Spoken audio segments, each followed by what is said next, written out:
Since Repair Clinic encourages you to perform this procedure safely, a warning icon will appear when you should use caution. When operating normally, the garbage disposer motor rotates a grinding or shredder plate to break down the food particles. Certain fibrous materials, such as potato peels and corn husks, can cause the grinding plate to jam. A garbage disposer wrench is a dedicated tool specifically designed to help manually unjam the disposer's grinding plate. Before you use the tool, be sure to unplug the unit's power cord.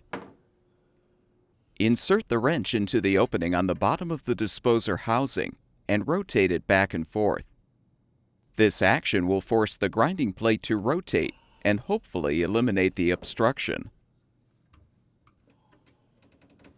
If your disposer model doesn't have an opening on the bottom for the wrench to be inserted into, you can insert a broom handle through the sink drain opening to turn the plate.